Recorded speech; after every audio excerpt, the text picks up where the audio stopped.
Hey everybody, and welcome to another new episode of Time Extend. You're listening to Adam Ismail, as always. I'm joined with Brendan Rorison, and picking up on our Wipeout ranking discussion from last week, we're finishing that discussion up this week. We are yet again joined by our guest, Daryl Baxter, to talk about the rest of the best games in the Wipeout series. Daryl, how you doing? I'm good, thanks, man. I'm good. I'm already I've got the names like down to a T this time, so I know which one I'm going to talk about. So it's all good. I'm ready to go, man. Yeah.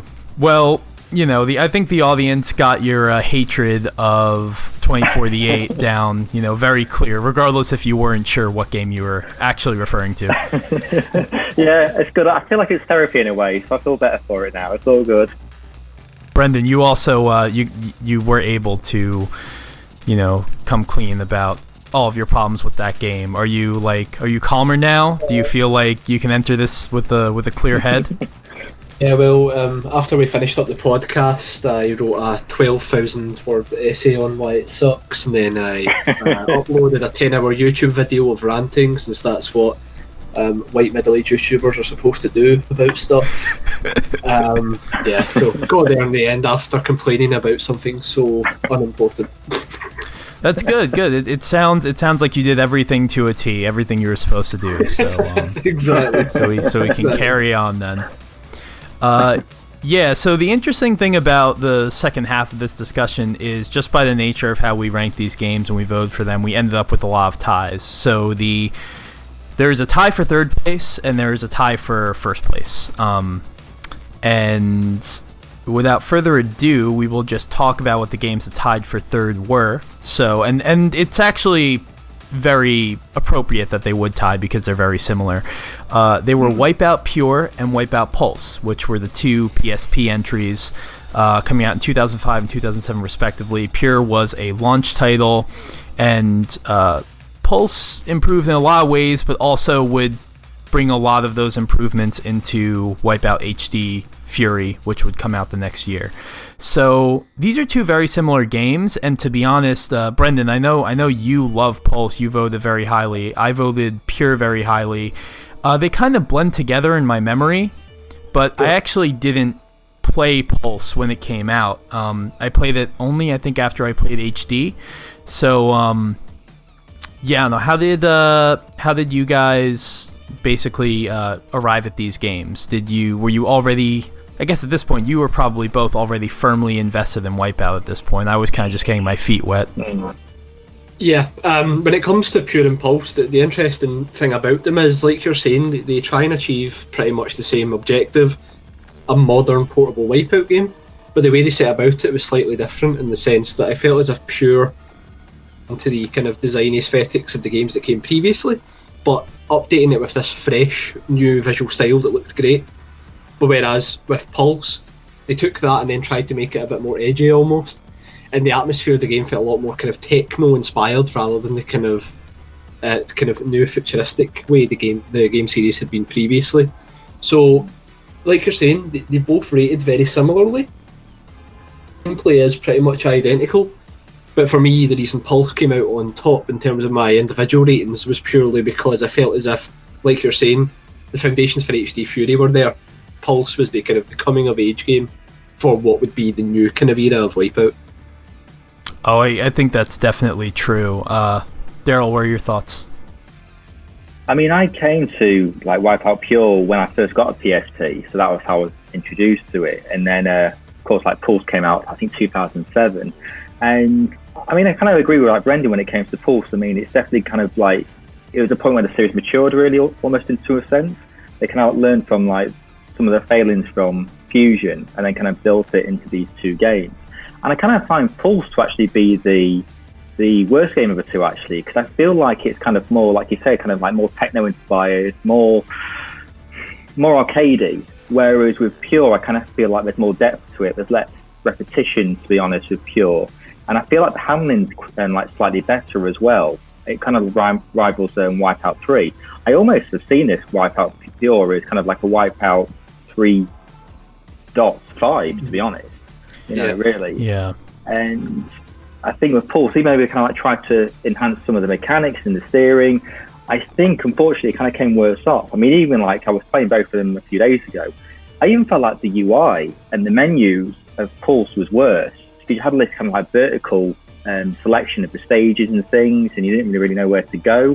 Whereas a Pure, it was just all kind of, it was there for you to go for and select, and really easy to do. And yeah, I mean, I think with Pure, especially when you got like the download packs back in the day, because this was a new thing, you know, you could download tracks, which is insane. I felt like Pure kind of won out, and that's really the game out of the two that I kind of go back to more. Yeah, Pure was definitely ahead of its time. I mean, the ability to download extra content, and I think some of it was free and some of it was paid, but back then, 2005, you know, everything was very cheap. So it very much was a game ahead of its time, and Pure was a great showcase of what the PSP could do, although Pure was, you know, I mean, at that time, handheld gaming before the PSP came out was like, it was a Game Boy Advance, you know, it was something that was barely as powerful as an SNES.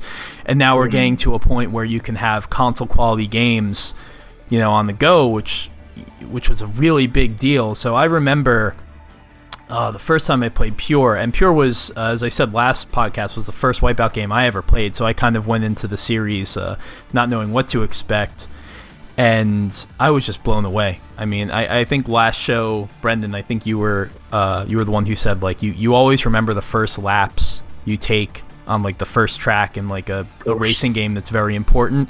And, like, for me, Vanita K is, like, such a perfect track. I love it. It's yeah, it's just like that image of that track, and it's burned into my memory, almost like Seaside Route 765 was when I played Ridge Racers on the PSP for the first time.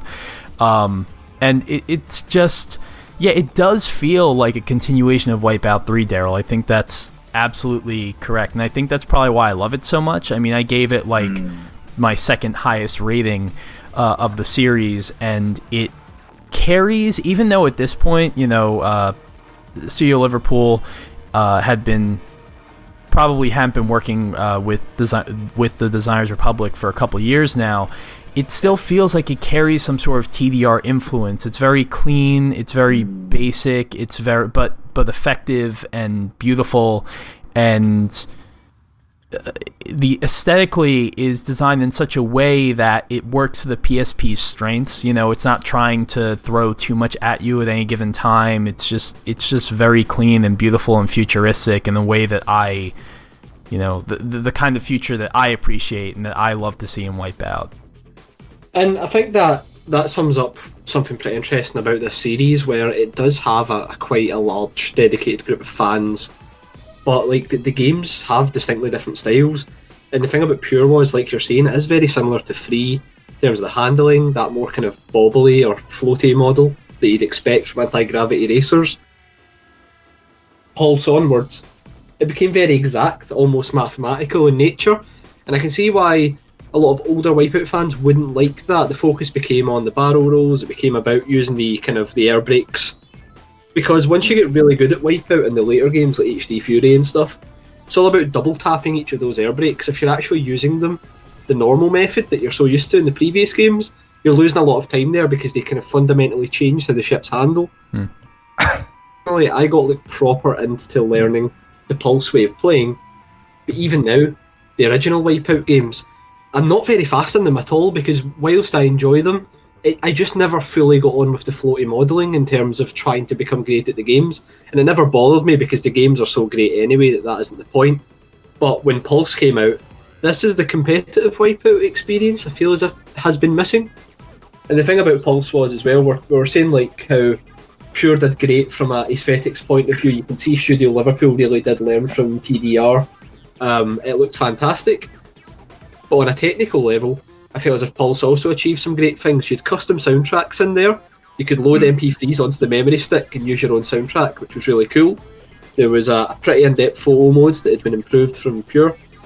The daddy of them all, as far as I was concerned, was you could upload libraries online through your PC and load them into the game, so you could have custom designed the ships. And that's something we never seen ever again in Wipeout, but it was so cool at the time, especially on a portable device. Yeah, it makes me wish I had played this game when it actually came out, because all of those things, you know, the liveries and stuff like that would have been really kind of in their heyday. And It is. I feel like it's quite brave of them to allow people to do that, because I mean, like, you know, so many other racing franchises have a hard time giving some control back to the players, and Wipeout is so based around its aesthetic and this cohesive visual design that to relinquish a little bit of that control seems like almost like a recipe for disaster. Like, I can only imagine, I don't know how sophisticated delivery ever was, but I can only imagine you're driving around and then all of a sudden you see, like, you know, Monster Energy on the side of an AG ship, or like, you know, the guy from Gears of War or whatever. Like, yeah. I mean, that's the thing about the livery editor. Basically, the way it worked was like approach back then for PC sims and the like, where you had like a spread, like a design sheet of each side of the ship and how the decal would work, and then on your PC you could use Photoshop or whatever to overlay it. But the cool thing was that because it's the exact dimensions of the ships, they'd actually included by default the regular paint job that the designers would make on their own development kit. So you could actually change the colours of the ships. So for example, one of the things I did, because like I love Wipeout's lore and stuff, was to have one of the 5-star ships in a slightly different livery. So it was like that was another pilot. So when you were racing and stuff, you could make like a black and gold version of the 5-star livery. It would look the exact same. Oh, that's really cool.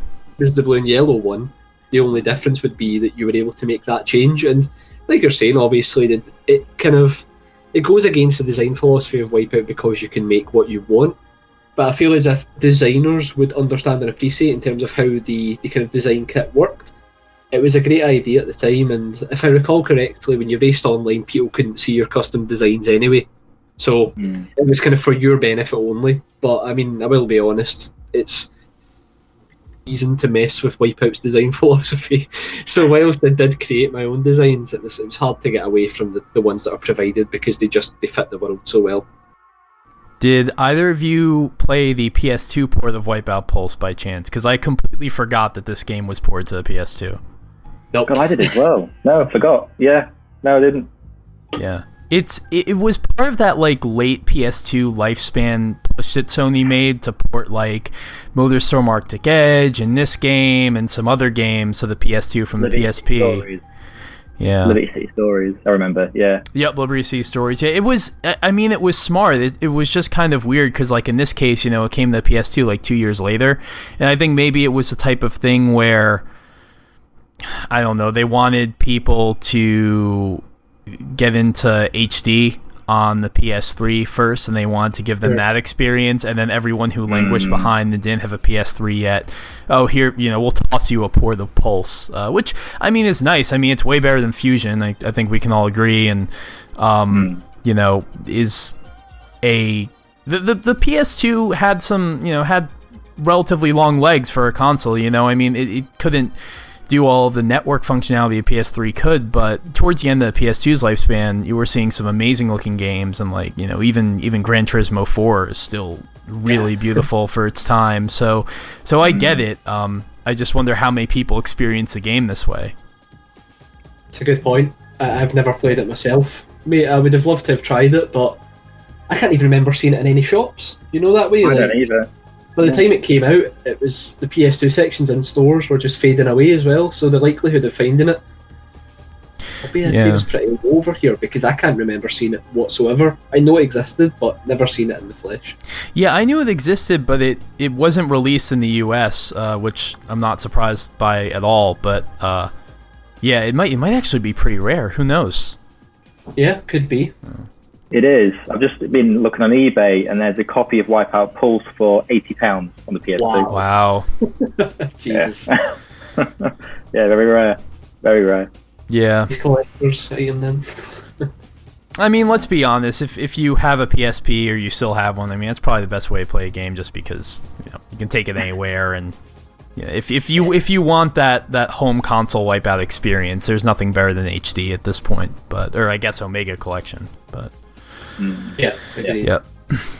Yeah, so I think that just about covers those two games. I mean, I feel like this is where Studio Liverpool like really put its stamp on the PSP and opened Wipeout to a whole new fan base, which was great for them to do that, because it made the next game on our list, which is Wipeout HD, arrive at this time where I feel like everyone was more aware of the series. I mean, we talked last episode about the fact that Wipeout had this obviously like this huge UK presence and this huge European presence, but I felt like at least in North America, in my neck of the woods, like a lot more people started to become aware of Wipeout on the PS3 with HD, especially because it released all around the world at the same time. It was a PlayStation Network title, which was very strange at the time because like that was back during those days when like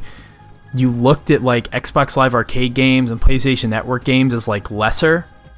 So the idea that this was going to be like, I remember struggling with the concept that like, wait, this is like a fully fledged Wipeout. Like it also had the HD suffix. It wasn't like Wipeout, I don't know what you'd call it, 4 or something like that. So it wasn't quite sure where this landed in like kind of the pecking order of the series. But I mean, this game defined Wipeout for a number of years and was supported for a long time. I mean, I can't remember if Fury came out in like 2009 or 2010, but it felt like this game went on forever and ever.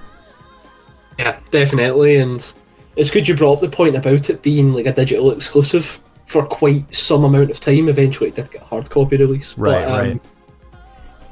They did say basically, like Studio Liverpool, that the idea was to prove at that time that downloadable content and downloadable games didn't have to be small in scale, and whilst it's norm now that everything gets released digitally, sometimes that's your only option in certain platforms.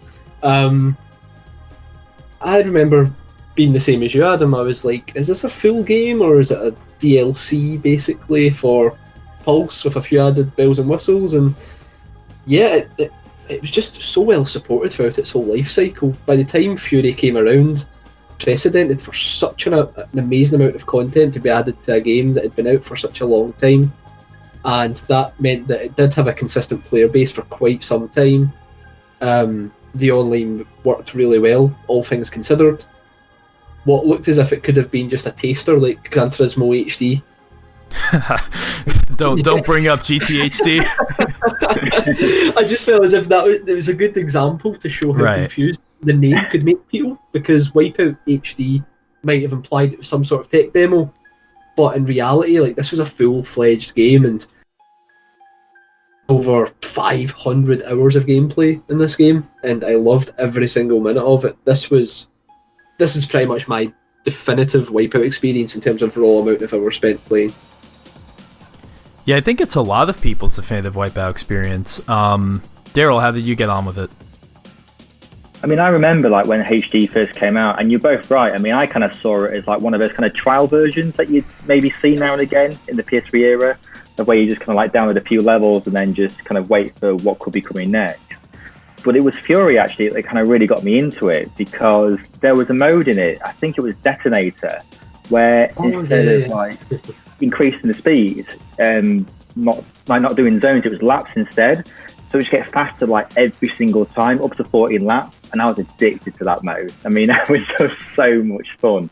And that was kind of the mode like that kind of made me like got the definitive mode, definitive game of Wipeout really on the PS3 and PS4 as well, really in time.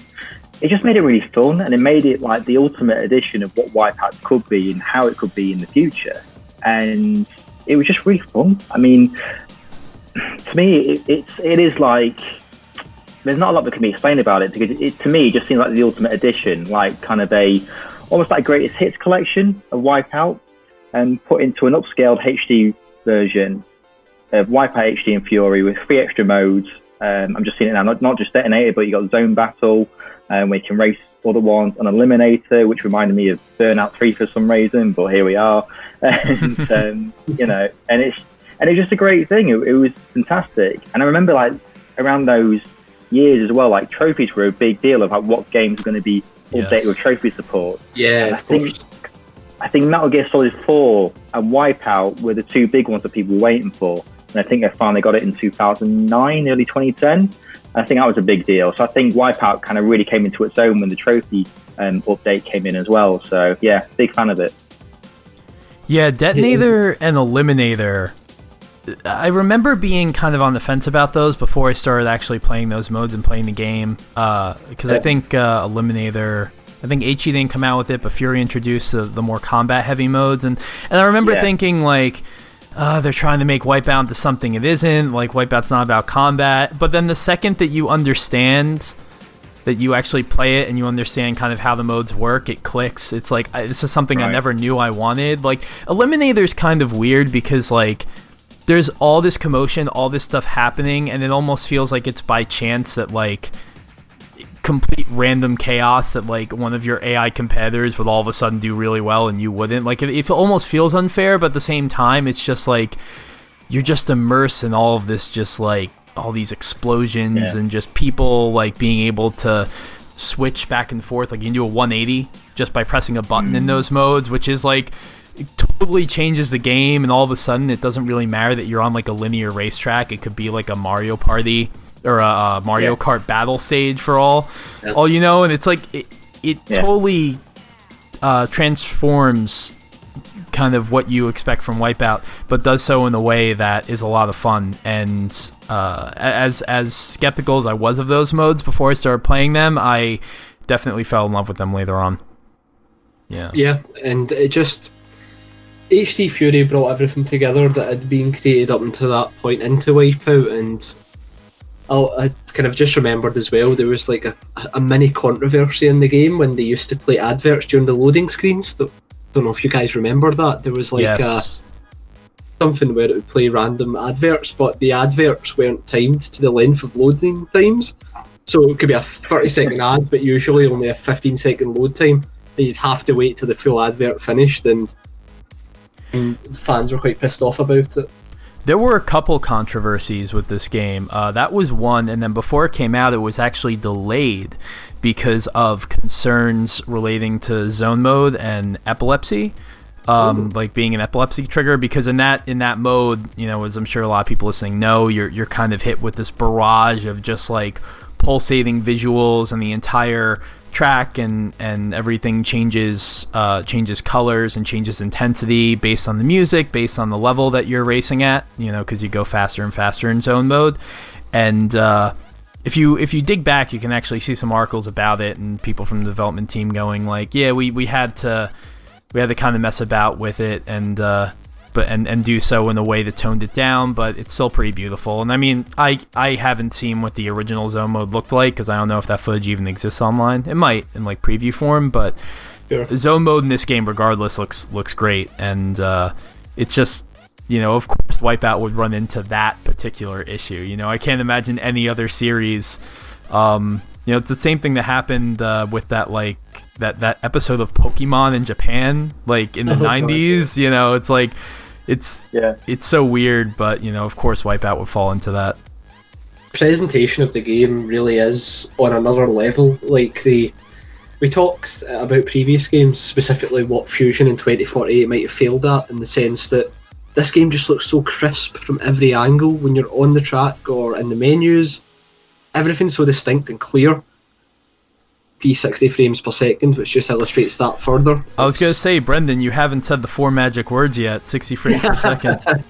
We got there eventually. Yeah. But, yeah, I mean, that leads on to one of the reasons I consider this the definitive experience, because it's just, it doesn't matter how fast the game is. Everything's so clear that you can never blame, like, you can't blame any form of blindness in terms of how the game portrays its track and the ships. You can see everything very distinctively. The gameplay is pretty much at its peak here for me. I just feel as if it's the most responsive Wipeout game and the most impressive for that reason. Yeah, definitely the most responsive. And also, this was a time when most games on PS3 and 360, I don't even know if the 360 could do 1080p, but the PS3 could, but a lot of games didn't take advantage of it. They would run 720p mode. So this was one of the first that actually took advantage of the full possible display resolution of the PS3, which made it look incredibly crisp.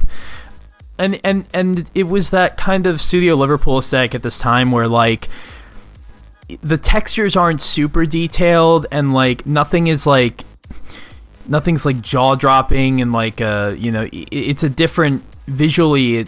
feels differently than like an Uncharted or like another like high-end AAA Sony developed PS3 game, but they throw a lot of, for lack of a better word, polygons at you. There's so much, like, you can see crowds, you can see like billboards floating in the sky, you can see like balloons and confetti and fireworks, and like there's just a lot of visual noise happening, which sounds kind of disparaging, but like it's actually like breathtaking when you first play the game. And going back to 2048, that stuff doesn't work so great on the smaller screen, but, you know, on the big TV in 2008 on an HD TV, and you've never seen anything like this before, like, it really is breathtaking, and it does feel like Wipeout kind of it kind of tipped over. There was this like new era, and it was taking advantage of the hardware in a way that a lot of our games didn't. So it felt fresh and new. You know, we didn't know at the time that would be kind of the swan song of the series in a weird way, but Fury, just like when they introduced Fury, they kept the same principles but applied it in a completely different way. So there was a lot more darker kind of maps introduced. The menu took on a more edgy black and red theme, in the ships as well. The new ship designs were a lot more aggressive and sharp edges compared to what we'd seen previously. Yeah. I think of it as like I think of it as like the Prince of Persia Warrior Within to HD's Sands of Time. If that's a reference that anyone understands. No, I get exactly what you mean. Or like the Metroid Prime, like wasn't the second Metroid Prime game like really emo all of a sudden? Like there was a Dark Samus. Echoes. Yeah, Echoes, right. Yeah. Yeah, definitely following in the footsteps of those other franchises, for sure. Yeah, so I have very fond memories of these two games, and I mean this one game that had a pretty sizable expansion. It's interesting looking into history of it a little bit, just the fact that it kind of like it seemed like Sony was not planning on releasing a Wipeout game for a PS3, and this actually came about. The whole birth of the HD project came about by way of a tech demo. I was reading that somebody from the studio Liverpool team kind of just wanted to use the PS3 hardware to test, like, how could we achieve motion blur and camera shake and some other visual effects, and they ported like Pulse to the system.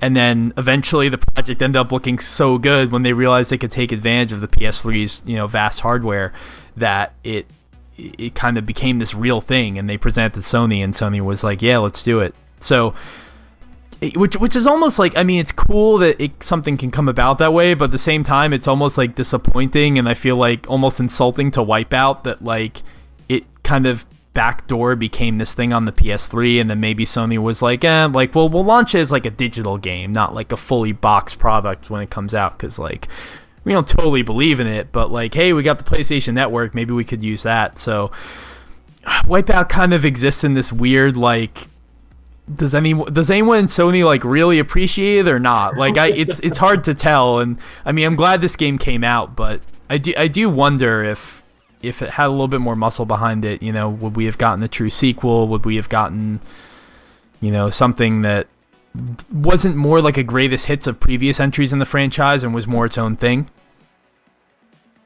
Yeah, and it is a bit of a surprise, because Sony especially were always so intent on making sure that their AAA franchises had a lot of involvement from the studio, maintaining that quality. But Wipeout HD Fury, if we want to look at it in its most basic form, up-res of a lot of existing content, but the amount of effort Studio Liverpool put in was probably a lot more than Sony expected. So when they seen that build, they had no choice but to greenlight it. Yeah, I think that there was a certain momentum behind it, and once the game came out, and you know, I was playing it, and a couple of my friends were playing it who like had no previous exposure to Wipeout, like, and people who were like more into sim racing too, because Wipeout's like this weird thing where, you know, I feel like if we're comparing AG series, like F-Zero is there's no basis for F-Zero in like actual physics or reality. Like, it's a fun game to play, but there's no weightiness to the ships. It doesn't feel real at all. Whereas like Wipeout's always existed in this weird place where it's almost like they were trying to make a futuristic racing game 100 years in the future, but do it in the most realistic way possible by guessing at what that would feel like, and like HD because it's 60 frames per second, because it's obviously the most like technically adept of all of the games in the series, like I feel like it approaches that the most. Like it feels as real as it can. So like you could go from playing a sim racing game to this. Like I feel like if you aren't familiar with arcade racers, or you aren't familiar with anything like Wipeout in the style of AG racing, like but you like something that's more realistic, like Wipeout is a game that you could just have fun hot lapping in and learning, and like it feels as technically sound as a Gran Turismo or as a Forza or something like that, even though it's something that's totally unique and not possible in reality. And HD Fury, I think, was where I realized that. I mean, I had a friend who loved just hot lapping in like GT5 Prologue and stuff like that, and that was all I do. And he was into iRacing as well. And I was surprised when all of a sudden he was just like spending hours hot lapping Ubermall, because that was like his favorite track. So Wipeout definitely has that appeal. It does, and that's what I was going to ask then, because I'm not surprised to hear your friend had a specific track that he loved in HD Fury, and I was the same. For me, it was Moa Therma, and I used to do so many laps of that track. What about you guys? Is there a Fury you spent a lot of time on? To be honest, what's it called? The Amphitheon? That's a good one. That's a good track, I remember. I think that was the, one of like I think it's the water. Was it the water one? Because it's I'm sure it is. Or no, it's not. No, it is almost like it said it's based in Las Vegas. Really nice, just colourful, fantastic. Just kind of, again, it's almost like kind of like a throwback to the first couple of Wipeouts, really, and just in a HD, vibe. And I think it really kind of refined it from when it appeared in Pulse as well. So yeah, that's definitely a track I'd come back to. Yeah, here's the issue I have with Wipeout, and some of the Time Extend listeners who are big Wipeout fans are probably going to, I don't know, be aghast at this, but like I have a really hard time remembering names with this series because they're all just made up words. I know that's really strange, but like it's just very difficult for me, and they're all like Ultima 7 was like the first track in the first game, but it's like, why couldn't you have just called it Ultima? Like by putting the 7 on, like I don't know if there's an Ultima 4 or something like this. My brain struggles with these things, but the one I remember that I loved was Changhao Project.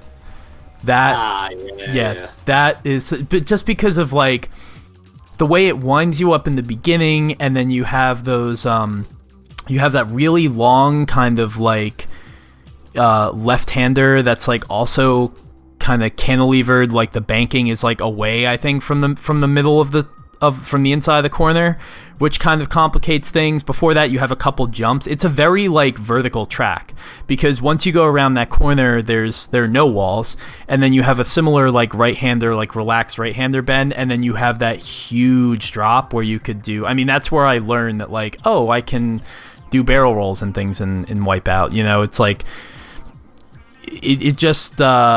The verticality of that track was what stuck with me, and it's why I really enjoyed it. And you could, anytime you're in the air in Wipeout, it's like sometimes you can take advantage of that with the barrel roll, and it's all about the landing and stuff. So it just totally changes the dynamic for me, and I really love that track.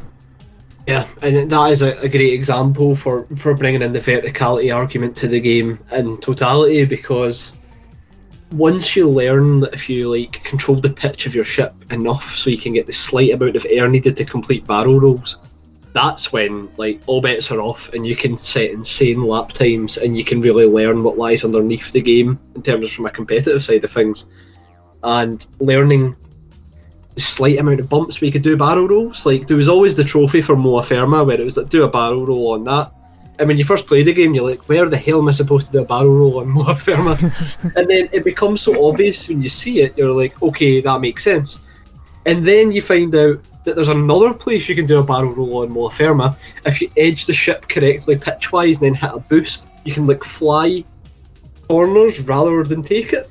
And the whole game is full of those little shortcuts, but one of the things that Wipeout does well that annoys me about kart racers and other anti-gravity racers is like the track limits are very confined.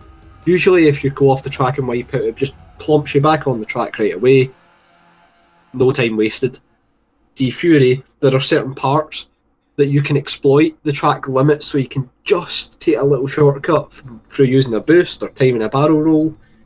And that's what the game does so well, because I like to think, like the creators are obviously going for, as part of the Wipeout kind of timeline, that this is as close to Formula 1 probably as Wipeout gets, in the sense that all the tracks are kind of fairly short, and like there's no deviation, it's one track, and there's no real shortcuts and stuff. Like 2048, by comparison, has many different routes, whereas in HD Fury, aside from one or two tracks, it's all very much take and there's no deviation.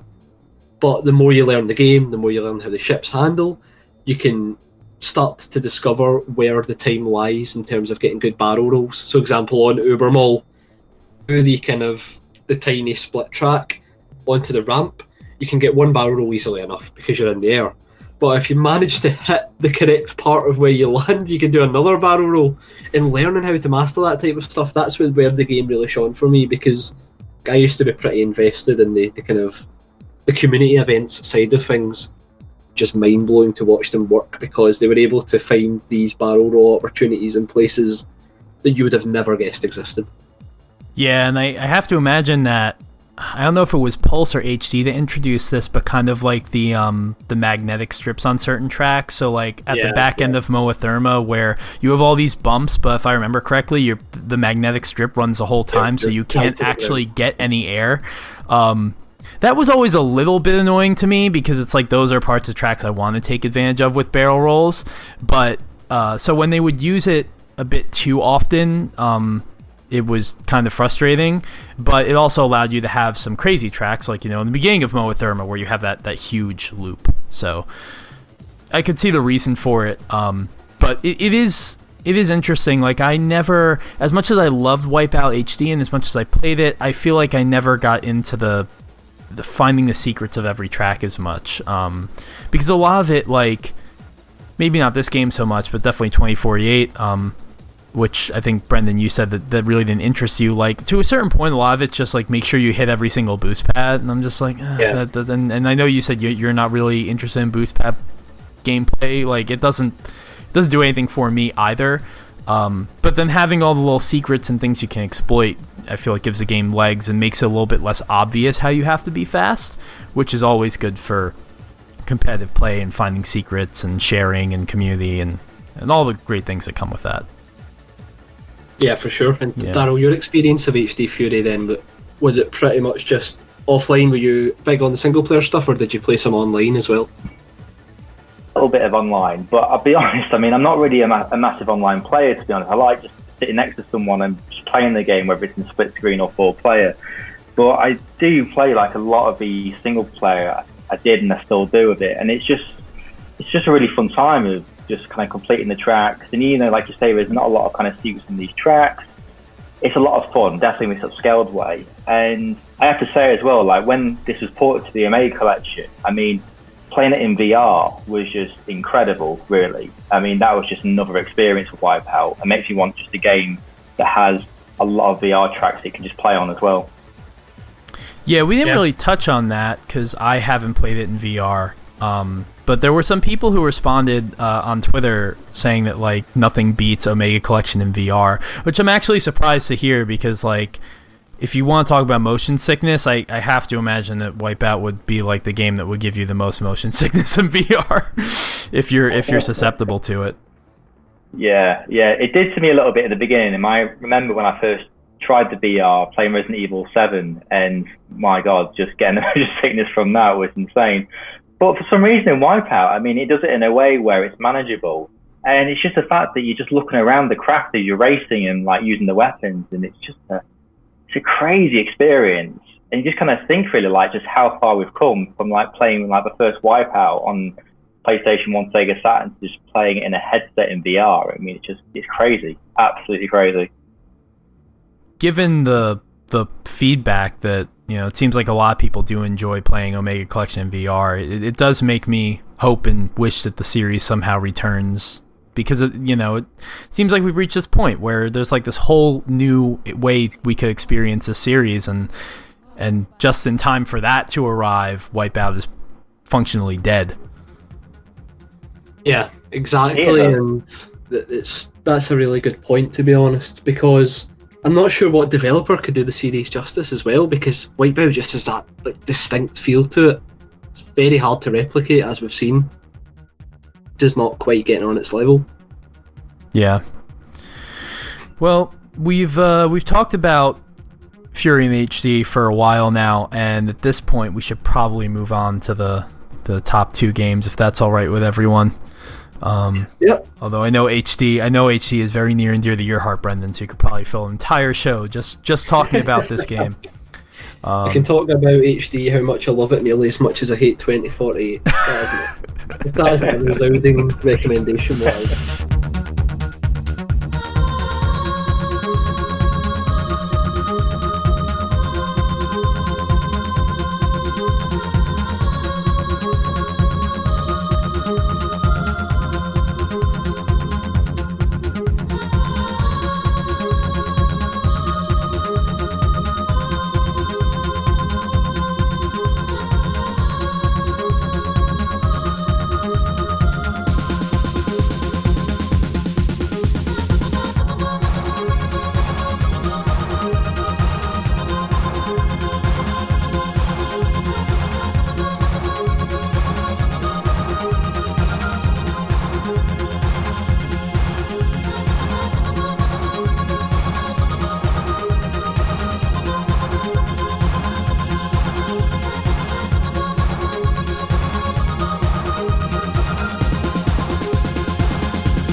So as you probably guessed by now, the tie for first place is between Wipeout 2097 and Wipeout 3. And it kind of bothers me at this end in a tie, because I feel like it's pretty anticlimactic. These are 2 very highly regarded games, and I see as many people prefer 3 as I do 2097. Like, I feel like it's not like Ridge Racer where it's like clearly everyone favors Type 4. Wipeout is like, you're either a 29. If you're interested in the classic games, you either prefer 2097 or 3. I mean, like, you can love them both, and I do, and I think we all do. But like, I think it all comes down to like, there's just like the aesthetic is so different. The physics are different to a certain extent. Both great games, but like almost different flavors of that experience. Yeah, I think you're correct there, and I don't think there's an objective answer for what game is better, personally. I think 2097 is so focused and exact that it does perfectly what it sets out to do. But Wipeout 3 of Wipeout to what we'd like to see it become. So it just depends whether you want this like focused experience that, let's be honest, 2097 nails, because I always think about this game a lot. One that arguably plays the best and has the most content, and that would be 3 would be the winner in that regard. Yeah, let's talk about 2097 first. And Daryl, you gave it, I think, your highest rating out of all the games, and yeah, why was that? I don't know whether it's like for nostalgic value, because I remember when I first got my PlayStation, I mean, everyone kind of had that demo disc that was packaged with it, and one of the games was 2097, and it came with a track that I always highly regard. It's called, if I'm going to pronounce it wrong probably, but Guerre d'Europe. It's like set in a disused metro system in France. And yes.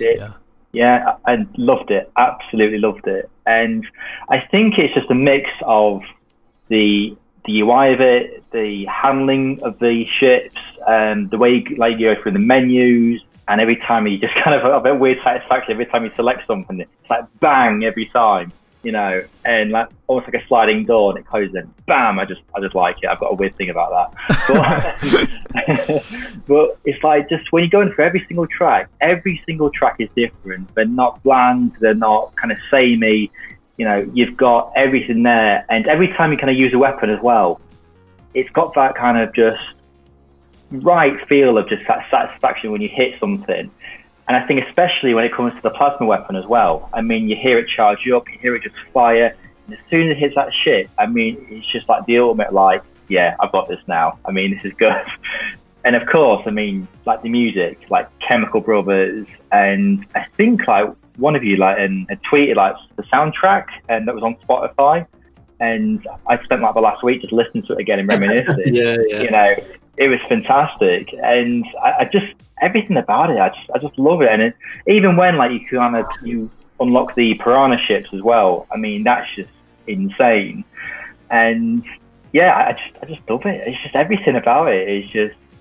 Everything is great. The weapons, like how they display in the hood, I mean, you just kind of get the feeling of like what it means and what it is. And like the electric one, the missiles, the speed, the speed boost as well. I mean, you just, on like Europa track, if you press it just before you go off that bridge, my God, you can just fly in like the DeLorean Back to the Future. It's crazy. It's so fast. It's amazing. And yeah, I just love it as well. The only thing that lacked it was the like a split screen, which came in Wipeout 3, but I'm willing to put that aside just because of how good the game is, because it's always a game. As soon as I think of Wipeout, it's that game that I think of straight away, and I just want to see it remastered in some way. Even though some tracks got remastered in Wipeout 3, but that's beside the point. I just want to see a Wipeout 397 remake. So yeah, that's all from me. I mean, I completely agree with that. I mean, this game it's basically perfect. Like, I have, like, no complaints about this. It did have that early PS1 problem of not having split screen, but then a lot of games back then didn't have split screen. Ridge Racer didn't have split screen. Rage Racer didn't have split screen. So, like, I get it. But, yeah, I mean, what can you say about it? This was the game that I revisited the most in anticipation of this podcast. I think... after we had our first show, I played this game for probably like 3 hours from start to I got through like the first challenge, which is the first championship in the game. It's so interesting the way the single player experience is laid out, because you basically go through the arcade mode once with all the ships, get gold, or not with all ships, but like once the different tracks, and each one is a different speed class. So you go through them one by one, you gold them. And then there's a challenge, and the challenge is like, challenge one's like a 6-race championship, which at first, well, it's not a championship. The interesting thing about it is like, I start playing it, I'm like, oh fuck, they give you like 3 continues, and you have to get first in every single one. But if you get a podium, you get a free continue. So I spent, God, I don't know which track it was. I think it was the second to last one in the fastest class that was available at the time. I'll find the name of it. But I had such a hard time golding this one track. I spent probably 45 minutes on that one track alone. But then, like, when I got through the entire series and got first in every single race, it was just I feel like I earned it. And the thing about this game that I feel like is very different from a lot of other racing games from this time period is that it doesn't feel unfair. Like, you feel like you earn the victories, and like the difficulty ramps up in a very understandable, reasonable way, where it's like the first handful of races you do are very easy, and then you can see things before your eyes start to change and you know what you need to do.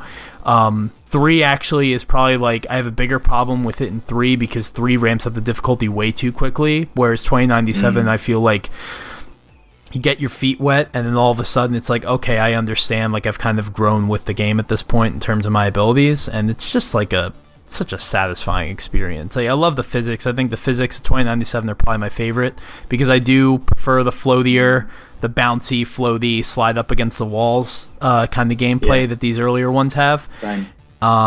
And they focused and fixed a lot of things. I mean, this game only came out 1 year after the original, and they weren't necessarily intending for it to be a sequel, which is why they called it 2097, which I never really picked up on, instead of like a Wipeout 2. Although obviously Wipeout 3 would be 3, so I guess this was really Wipeout 2. But at any rate, they completely rewrote the code for a collision so that, when you hit the track edges, you wouldn't necessarily stop immediately. The AI was rebalanced. The ships, they gave energy bars so you could eliminate other combatants as well as yourself be eliminated.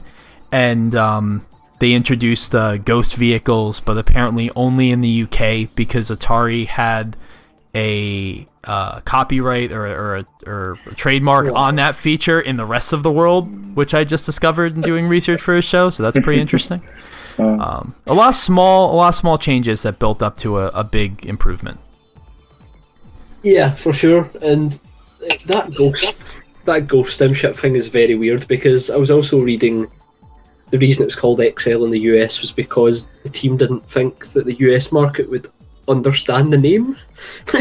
Okay, it's really weird. Yeah, here's the thing. So I read that and I thought that's really silly until I realized, wait, I never understood that. Although that 2097 was 100 years in the future. Although, granted, I didn't play the game in 1997, so I wouldn't have thought. I played the game in 2009 or 2010 or something, so it didn't click with me. But yeah, that is pretty funny. I mean, XL is I think it's a fine other name. The biggest problem with XL is that when they changed the name for the US and they changed the box art, they changed the logo. The Designers Republic. Because the 2097 box art, just like the original Wipeout's cover art, is so perfect and beautiful, and I wouldn't change a single thing about it. If you've ever seen the US box art, it's got this less impressive looking logo. It doesn't really feel like Wipeout. It feels like this Wipeout knockoff, and you have these CGI rendered ships instead of the beautiful single blocks of color that you get in the TDR cover, and it's not the same thing, but that happens with a lot of US box art, so it's hardly surprising. It looks like I don't know if this makes any sense, but a Nintendo 64 box art. Yes, which Wipeout 64 had the same sort of design to it as well. So yeah, that kind of, I mean, that shows the fine margins that makes Wipeout special. Changing the box art suddenly makes the game look a lot less cool. Yeah.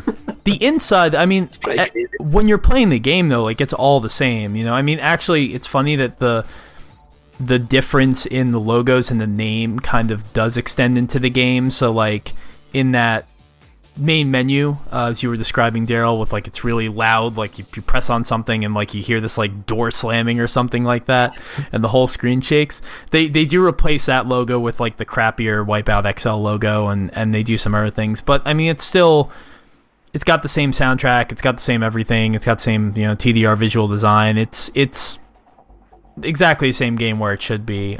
Interestingly, this one also got a Saturn port, but the Saturn port only came out in the Europe, and unfortunately, if Wipeout 1 Saturn port was slow and bad, this one's borderline unplayable. Because I've seen YouTube footage of it, and it's just the frame rate is awful, and they couldn't do a lot of the same effects transparencies and stuff like that weren't possible. So I'm amazed this game got a Saturn port at all, because by the time that it came out, I imagine the Saturn probably was dead. But and again, just like we said last show, who experienced, I want to talk to a person that first played Wipeout on the Saturn, because that's gotta be so weird. And they're still a fan, yeah. It's so strange, about how the design of the series is where its heart is, and we already kind of discussed 2097 and one of the entries at the top of our list, or the back of the list, sorry. So yeah. We discussed last time around was the Red Bull partnership, and I actually read through research that basically there was a nightclub tour, which was a collaboration between Red Bull and Wipeout that took place round about the release of the game, and that is just the coolest thing. Yes. So on brand. Could not be more on brand.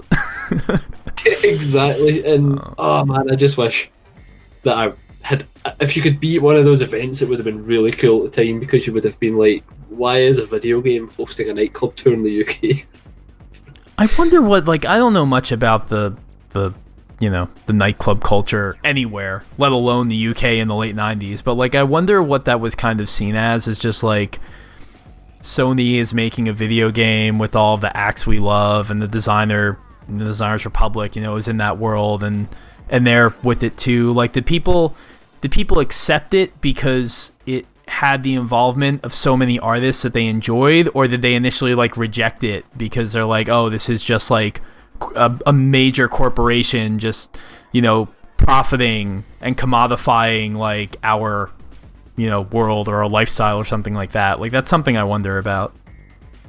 You've got to think it was the latter initially. Like, yeah. Until people actually had the chance to play the game and realise that they had nailed the style so much.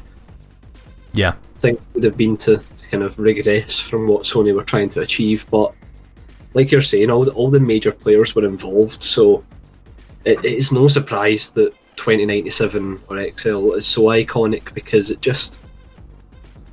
the vibe they were going for, I don't think another video game has ever hit it so perfectly in the way that 2097 does. There's ones that come incredibly close, specifically some Gran Turismo games, and the style that tries to inject into the series, even almost feels like more than a game, as cliched as that sounds. It just feels like a passion project that was bankrolled by one of the biggest video game players at the time. I mean, to me, like, the era of Wipeout 2097 and 3, and the fact that Type 4 came out at like the exact same time as Wipeout 3, there's like a kinship there. Like, the only game I would argue that nails its style and is a little bit more cohesive is Ridge Racer Type 4. And like, but I mean, it's marginal. Like, these studios, as I said to Andrew in an episode way back, I think when we had him on for his Ridge Racer album, and you weren't there, Brendan, but I said something like, there must have been just like something in the water, that like, whether you were in Japan or you were Pygnosis in the UK or you're anywhere, like, just there was this like hopeful, and then we speculate it's like pre 9/11, but just like this hopeful future and like this beautiful, clean, utopian future that like never existed again, and just like hitting at this like incredibly high artistic level. And I guess it's no surprise that these games all came out within like 2 years of each other, pretty much. The one thing I do want to talk about, because we have criminally underrepresented Wipeout's soundtracks during this series of podcasts, although I think that most people would agree that like the 2097 3 era was probably like the best that the series ever sounded. I mean, like, HD and stuff, like, they had good soundtracks, but like when you think about like Firestarter, when you think about Future Sound of London, when you think about like the era of music that this game was born out of, the 2097 soundtrack is iconic. Interestingly, in certain, I think for the Saturn version, they reused Tim Wright Cold Storage for 2097. I guess those licenses, maybe they only belong to Sony for the licensed soundtrack. So the PlayStation one got all of these amazing acts like Chemical Brothers and, as I said, Future Sound of London and whatnot, and the Saturn one didn't. But I mean, Tim Wright, a lot of fans still love Tim Wright and love Cold Storage, so it's good that he still was able to contribute to the series. Yeah, for sure, and you've pretty much summed up kind of what we can say about 2097, because it is very much a game that many people that praise it, and for good reason. It is the Ridge Racer Type 4 of anti-gravity racers. Yeah, well, I mean, I'd argue that 3 is, but it's probably a good time to talk about 3, so, because we've talked about 2097 for so long. Wipeout 3. Yeah, this is another one of those cases where, like, so I gave this my highest rating, and, like, after spending so much time with 2097, I think I realized that I probably prefers 2097's gameplay, but Wipeout 3 is so damn beautiful. It's so perfect to me. Like, the soundtrack was all composed by Sasha, and he has this amazing song called, like, Expander in it, and it's, like, one of my favorite probably my favorite dance track ever, and there are other artists involved as well, but, like, the soundtrack's incredible. Graphically, it's, like, it's the PlayStation I don't think could have done more than this. Like, it looks incredible. If you're able to play it in an emulator, upscaled in some way, it looks even better.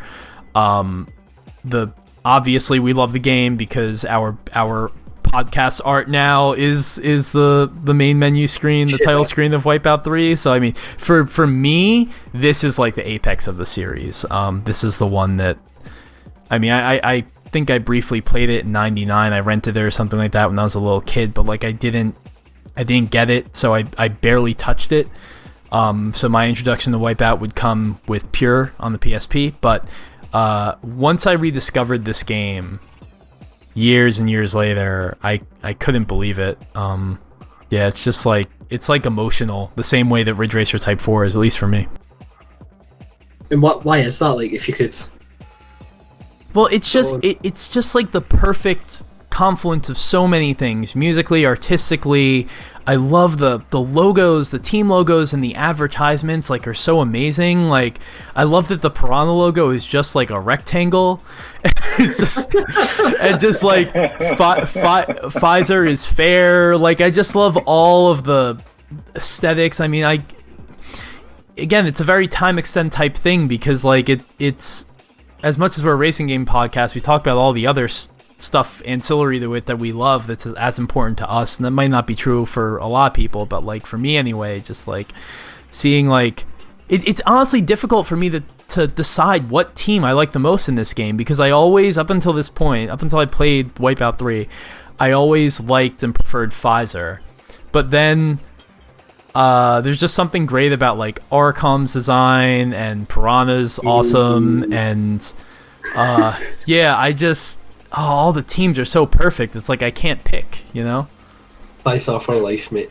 It's the way it's got to be. Time. Even I mean, AG Systems too. Like, I mean, they're Japanese teams, so I mean that's pretty cool. It's like I love that all the teams like have their different, you know, they're from different places, and all obviously very, very obvious to everyone. But I eat it up, man. Like this, if Wipeout 3 was like define the design of the series for the rest of time, and it never deviated from it, I would have been totally okay with that, because this is just perfect. The track design, just everything. I can't imagine anything better, which is why Fusion, at least for me, was like so offensive, but we already talked about Fusion.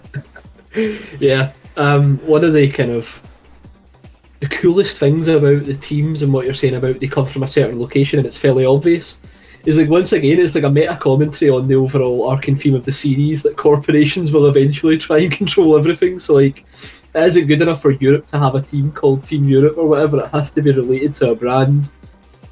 Yeah. And even the players of the game will eat that shit up. Like, if they were just Team Japan, Team Europe, it wouldn't be the same. Oh, who cares? Yeah. Yeah, exactly. The game knows exactly what it's doing, and it's just so iconic. Like, you can look at any of the designs in this game. It's made for a video game. It does feel as if it was made by professional designers, which of course it was. To 11 in this game throughout the whole thing. Like, 2097 does a great job on atmosphere with a nice like kind of splattering of the brands and logos, but in Wipeout 3 it feels like they go full in, like every single logo within this game, and they treat it with that amount of respect, and I think that's why the overall atmosphere from the game feels very corporate, but in a very good way. Yeah, Daryl, do you have a favorite team? Brendan's very much in the Pfizer camp, so and I'm undecided. I mean, to be honest, with Wipeout 3, I mean, I have like a special place for the I might pronounce this wrong again, but the Gothic 45 series. Yeah. 3. Yeah, they're pretty good, because that's how I discovered Wipeout 3 through a demo in PlayStation Magazine, number 50 to be precise. And yeah, it was just the first track. It was this shit, and I just kept playing it over and over and over and over and over again, and it was fantastic. And every time I played Wipeout 3, as I have been like this weekend, I mean, it's been that shit and Pfizer that I've been mainly playing as, and yeah, it's mainly those two. Goteki 45, I never really liked that team, but I think the Goteki 45 ship in Wipeout 3 is maybe my favorite ship. I mean, it's just so like, it's so like rectangular and like so many hard edges compared to the other ships, and it's massive, and the colors are great. And oh my god, can we talk about, so the first track is great because it reminds me of of Out of Blue from Ridge Racer Type 4, which is again why these games like are associated. There's like the docks and everything and the ports and there are all these shipping containers and stuff. I think the Sunset shipping container aesthetic must have been like a big one in the late 90s, like just like introspective, like racing by the pier or something, I guess. I don't know. This is like a headcanon that I've developed for myself, but it's so iconic. Definitely a trend. Definitely a trend. Sure. A trend that should have been revisited. And oh my god, the box art for this game I think actually is my favorite Wipeout box art ever. It's just like all these rectangles and parallelograms and shit just like flying at you, and then you can see the Pfizer ship in it. This was another case where I guess they didn't trust the Americans because to understand anything, because they made the logo Wipeout 3 in the US, and everywhere else it was the 3 taking the E in Wipeout. But that to me is like, that's obvious. Like, I'm amazed that they had such little faith in us that they couldn't do that. I mean, it's a 3 E backwards. It's so simple. Yeah, especially when it had been like type formed at that point where the E was capitalized as well. So like it stands out. It was surely anybody would get it, but I think by putting the 3 at the end of the title, it kind of devalues how it's in its original form. Yeah, I was thinking about ways in which Wipeout 3 is different to play than 2097. It has that boost feature, which is also your ship's stamina or health, I guess, which is kind of weird because that never happened again, right? Because you would be able to use your energy as your boost, which is, I mean, when I think of that, that's F-Zero type stuff. Like, you could always do that in F-Zero, and I'm used to it in F-Zero, but I didn't think it really made sense in Wipeout, so that's like the one thing that never really caught on with me. It's kind of like this weird anomaly. Especially because the whole mantra for Wipeout 3 is to create a believable future, as the team said, but this feels like because this is a game, rather than if this was a real sport or motorsport, teams would actually implement a system like this that could hinder the kind of the health of the ship. And it's a small gameplay thing, there's no point in getting too annoyed by it, but I do agree that it almost felt it felt like at ends compared to what else the game was trying to achieve on the design front and the gameplay front. Yeah. Should also add that with 2097 in this game, you could rip the soundtracks in just a regular CD, CD writer, reader, whatever on your PC. So I was doing that years ago, and that's how I got all the soundtracks that I had, which is great. I mean, it's funny because I think they release like separate soundtracks on top of them, but it's like, who would buy them when if you just buy the PlayStation game, you can get all the music. I mean, now looking back, I'd love to have the soundtrack CD. Yeah, I mean, now I would, but at the time it was just like, oh, I mean, it's all on the disc, right? Interestingly, I've owned 2 copies of Wipeout 3, and both of them have this weird issue where they skip songs, like in the middle of songs, or they won't like I'll be racing and they'll just keep restarting the same song over and over again and won't move on to another one or finish the song. And I have to think that because I ran into this issue 2 times that it might just be... It's either a problem with the way I'm playing the game, because it might be a thing on PS3. Is that it? Could be. Yeah, that's actually a good theory, to be honest, because I don't know if the emulation is 1-to-1 on the PlayStation 3. I mean, it should be. I think if we had Andrew on the show, he'd be able to answer. But I think on the PS3, it does, like, the PS3 has, like, basically PS1 chip inside of it or something like that, and doesn't even like emulate the PS1. Like, it actually runs those games like almost natively. But still, it might be some weird quirk, or it might just be that there was some horrible like pressing issue with Wipeout 3 discs in the US, and that's why the NTSC ones, and that's why it doesn't work. I don't know, but it was always annoying because it is my favorite soundtrack. Yeah, I bet that would be really frustrating. Real quick, do either of you have like a favorite song from these games? Oh, in terms of 2097 and 3, or one, either both or one. I don't know. Any favorite songs at all? Right, Paul Van Dyk's up there for me. It's an absolutely brilliant song, and so is Expander. Yeah, Expander's great. The Paul Van Dyke song, that's 3? I'm trying to pick up that's the 3. soundtracks, yeah. Oh, it's Avenue, right? Yeah, that's the one. Yeah, really, really good. On Body Emotion, I think it is. That's a really good one. That's on 2097. Yeah, Body Emotion's great. That's Cold Storage, I think. Yeah, I love Expander, Petrol, which like it actually might have been Wipeout 1, but that's a great song. Orbital Petrol. Firestarter instrumental, of course. What was that? Firestarter instrumental, of course. Firestarter. I mean, I love the vocals in that song, so the instrumental actually takes something away from me. Right. Yeah, I can see that, to be honest. You know, I like. I gotta hear Keith howling through the whole song. It's just not the same without it. Yeah, exactly. No, that's true. Yeah, the Tin There, which it's like Pearl's Girl Tin There or something like that is how I found on Spotify. But it's a different song. Yeah, amazing. We Have Explosive. So many great songs. Oh my god. These soundtracks are legendary for sure. You put together, like you're saying, you're already doing it by the sounds of it, Adam, but a master playlist on Spotify and share it on the Twitter feed. Yeah, so all the tracks. Yeah, I've been doing that. There are a lot of people who have put together Wipeout soundtracks, but they're not all like, they don't include everything from every game. They leave out some certain, and I just think it's because they're hard to find. Like, for example, like Tin There is like it's like a B-side of Pearl's Girl and sort of like Pearl's Girl, but actually a different song completely. So like if you don't know what you're looking for, some of these songs are listed on Spotify under different names and whatnot, which is why like I always like for video game music and stuff like that, I like just having the local MP3s like a dinosaur, because then it's like I know, I actually have everything and I don't have to search for it online. But yeah, we could put together a playlist. I mean, I made one. It's also got a lot of stuff that's like not Wipeout in it, but very Wipeout inspired. Yeah. But yeah.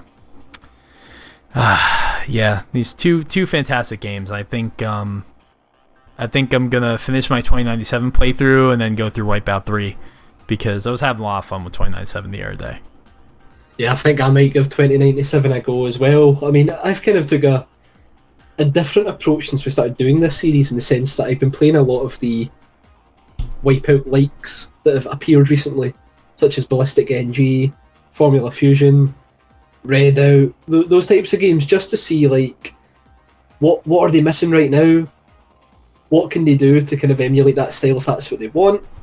More so for Formula Fusion, because that's literally the ex-Wipeout devs, and they've got the Designers Republic involved. So when they release what will be known as Pacer later on this year, because Formula Fusion has been officially discontinued, to see how close they're at the moment. So I've been playing a lot of Formula Fusion to see what's missing from that Wipeout feel, and they're pretty close at the moment. So I have a feeling Pacer, when it does come out, whenever it comes out, because I imagine it'll have another few delays, just when we get to new Wipeout with some old Wipeout inspired stuff in there design wise, right lines, but there's just something mythical about Wipeout, I think, that you can only get by going back and playing 2097, free Fusion if you really hate yourself. Don't disparage one of Daryl's favorite Wipeouts that way. I'm sorry, Daryl. How dare you? Yeah. It'd be good to. I haven't played through many of those games either. I don't know if you, Daryl, if you've experienced any of them. I mean, Pacer looks really good for sure. To be honest, I mean, I've been playing a lot of these Wipeout games the past couple of weeks ever since we recorded, and I'm just tempted now just to buy like a PlayStation Vita and just try and get all these Wipeout games on it now. Like to play like 2097 on a OLED display on a Vita, it's really sounding tempting to me now. So I want to get into it. Yeah, I can say for a fact that, I mean, we might all own Ridge Racer Type 4 on the Vita, but like, that game looks so good on that screen. And like, the Vita screen is just low resolution enough to the point where like, it doesn't upscale badly when you're playing PlayStation 1 games on that display. It sucks because it is a small window because it's 4:3, but I mean, it still look amazing. I would like to do that too. I have a Vita, but I've never like really hacked it or tried to do anything to it, but I should give it a shot.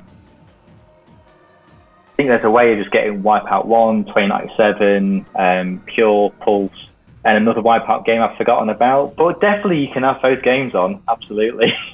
Yeah, well, the funny thing is, I know there are different, in terms of how I play these games now, I know that there are different PlayStation 1 classics in like different regions. In the US, I think we only ever got Wipeout 1 and Pulse as games that you could play on. I mean, Pulse obviously came out on the PSP, so you could play that on the Vita, but like, yeah, never Pure, unfortunately, I don't think. Never 2097 or XL, which is really unfortunate, because like, I don't know anybody who prefers the original Wipeout to Wipeout XL. Like, XL's like the best of that era, so but I guess there might be an issue with the soundtracks that probably has something to do with it.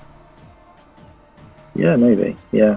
It's just very tempting, isn't it, just to play, like, say, Wipeout 3 or 2097 just on the Vita, because we know it's not going to be ported to the Switch. I mean, you know, it's pretty much a fact, to be honest. So I think to have that as something like extra to carry around with you and for a commute, I think it's really tempting. So, yeah, definitely something I'm looking into now. Yeah, I think I have a project to work on this week. Try and get those games up and running. Absolutely. Alrighty. Yeah, I think that just about covers it, unless anyone else has got anything to say. This episode went a little bit longer than I expected, but I mean, I feel like once we got to like 2097 and 3, it's just like you can't stop talking about those games. They're so special. Yeah. Yeah. I'm just going to be playing after this, though. Definitely. Well, all right, everyone. Thank you so much for listening, and we'll see you again with another new episode shortly. Take care. Thanks, guys. Take care.